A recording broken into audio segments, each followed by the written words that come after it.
สุขสบายดีสบายดีFCสุโขสุคน มาหอดดนหรอบ่หักมาหอดทักทายอยู่ทุกมองทุกบอนสบายดีพบพ่อกันอยู่ที่บ้านเฮือนหินใต้เด้อวัดเฮือนหินใต้เมืองไซภูทองแขวงสวรรณเขตมาบุญสังฆทานร่วมเขต7เขต8พี่น้องเขต7เขต8ร่วมกันฮะ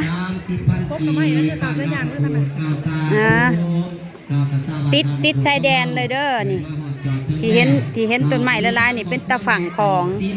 หรือตะฝั่งน้ำโขงน้ำคลองเบิ่งบรรยากาศเย็นนั่งรถแออัดเฮ้ยนั่งรถแออัดจนหายใจไม่อยากออกรถไฟใหญ่ขับเขียวลงมาจึงได้หายใจลงบ้านเราบูมีปัจจัยอยู่4,000 กีบเนาะกสาธุแต่การต่อมาก็มีทางครอบครัวแม่กอเพ่งบ้านเราบูก็มีปัจจัยอยู่3,000 กีบกสาธุโปรโมทนาบุญนำเนาะในการต่อมาก็มีทางครอบครัวแม่ออกปินเนาะ5,000 กีบบริสุทธิ์10,000 กีบเนาะกสาธุโปรโมทนาบุญนำเนาะการครอบครัวแม่ออกปินบ้านเราบูจะเตรียมอาหารจะเตรียมอาหารเพนเราบพูดจะมีปัจจัยอยู่20 บาทเรากษาธุโภชนาบุญนำเด้อเราในการต่อมาก็มีทางขอบครัวเมฆขอบคนเราบาทลงดอกไม้ก็มีปัจจัย120 บาทเรากษาธุโภชนาบุญนำเด้อทุกตายทุกคนเราที่ได้มาบอกโภชนา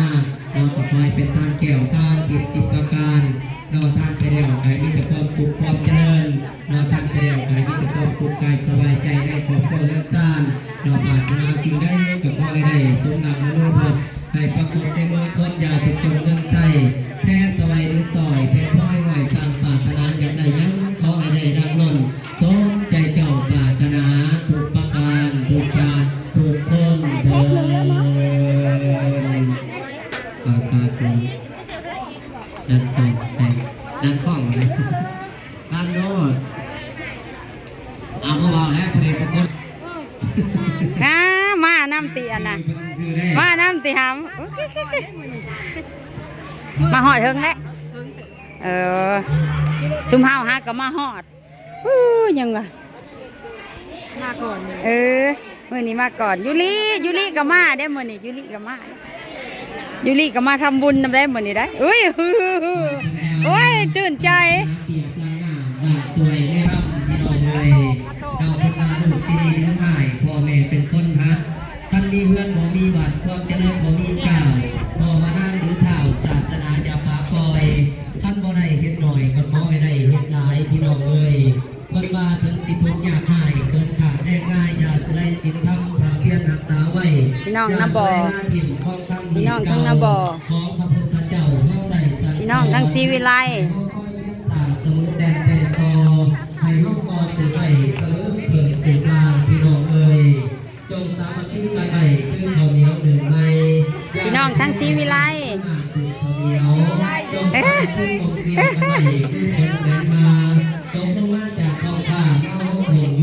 พี่น้องมาร่วมกันเมื่อนี่เขต7เขต8ท่านเก่าให้เป็นคนโง่วันเป็นบอลสู้ส่วนให้คนดีมีตาวันเป็นบอลพวกมาสร้าง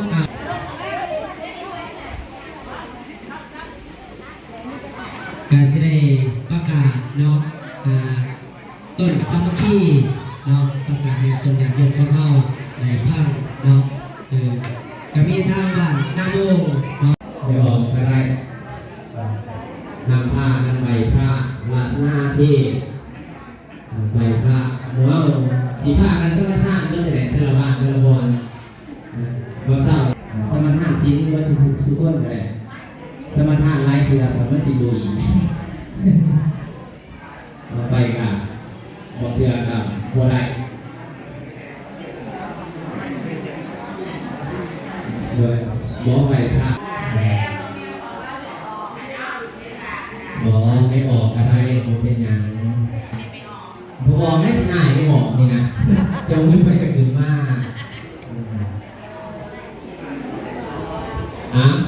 เนาะเวลาสมควรแล้วเจริญพรของตัวอย่างยกที่ไปพระแต่การรัตนที่ในพระฟังที่พระธรรมสมควรเจริญรา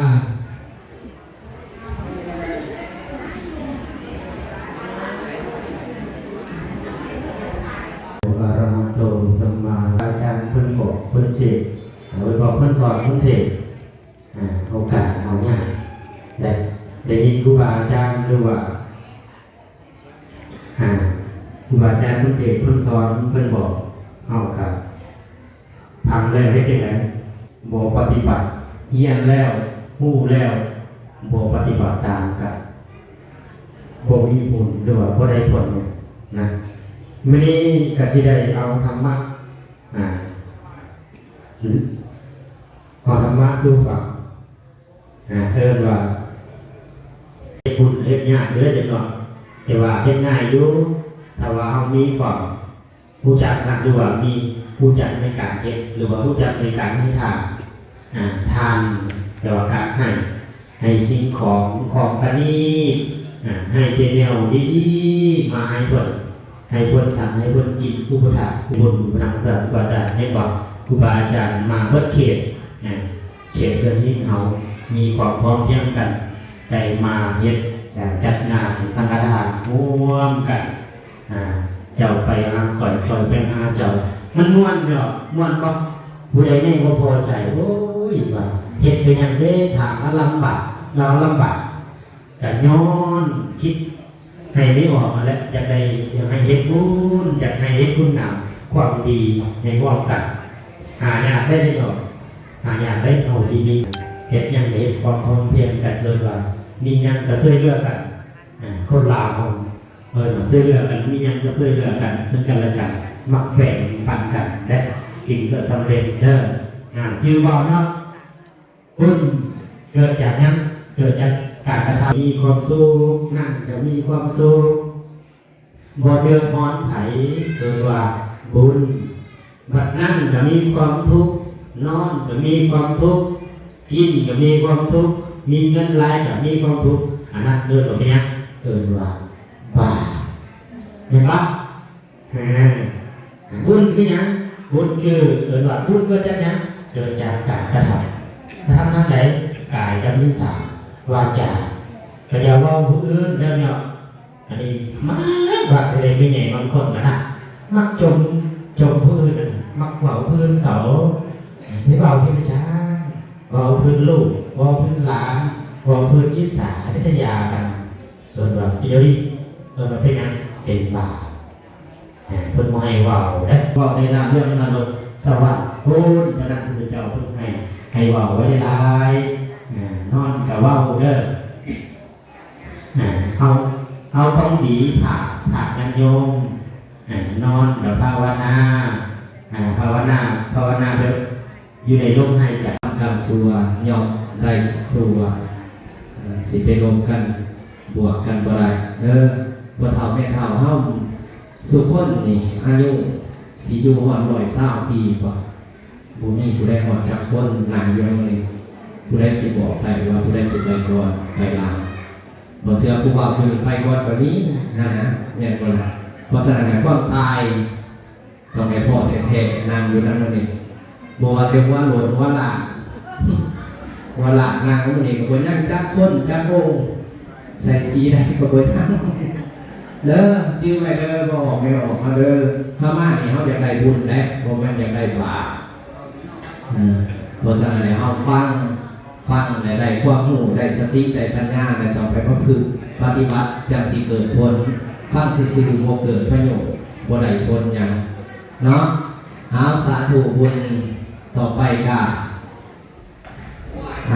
มีสารพัดบ่คันนี้ก็ดีเนาะตอนหน้าไปก็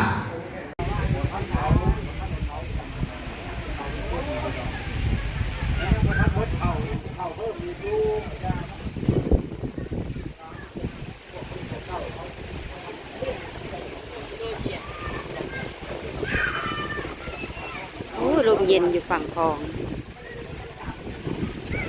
น้ำเกือบเต็มพัง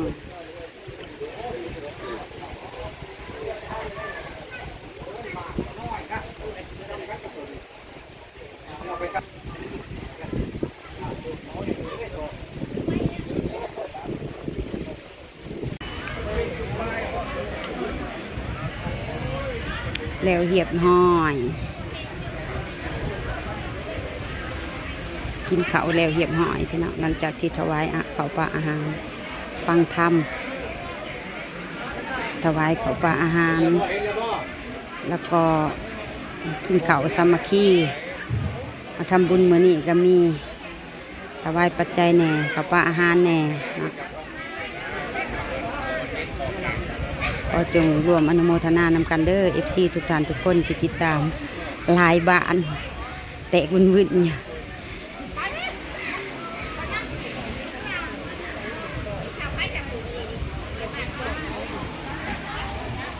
รวมยอดทั้งหมดคือสิบหมดเลยบาทนี้เนาะ รวมยอดเงิน คือสิบหมดมีไปต่อเลยเนาะขอขอบใจมาทางออกต้นญาติโยมปีป่านะสาวแม่เฒ่าตาหน้ายเด้อบาทนี้รวมรายได้ทั้งหมดรวมยอดเด้อ8,998,000 กีบเงินกีบเด้อนะ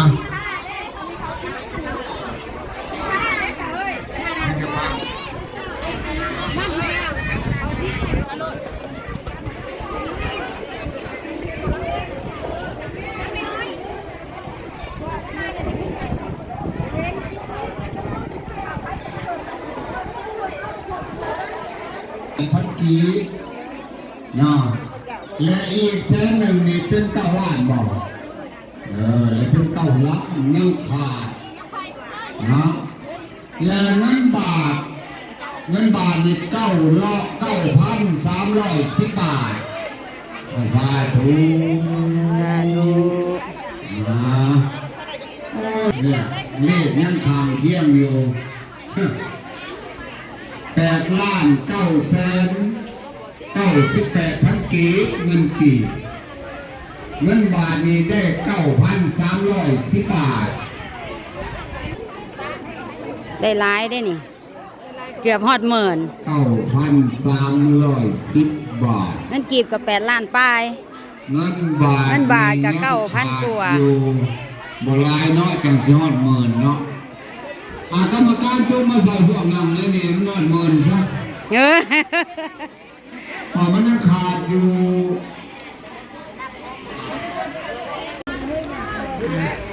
พิธีกระจุกบริบูรณ์จุกบริบูรณ์เนาะบุญสังฆทานถ่ายคลิปนี้ก็ขออวยพรให้ FC ทุกท่านทุกคนที่เข้าชมคลิปวิดีโอนี้ขอให้มีแต่ความสุขความเจริญบุญหักษาบุญสุขสุขคนเด้อพอกันคลิปหนาพี่น้องสบายดีคลิปนี้ก็ฝากเบิ่งฝากส้มเลยวันนี้ก็สิเตรียมเดินทางกลับบ้านแล้วเนาะ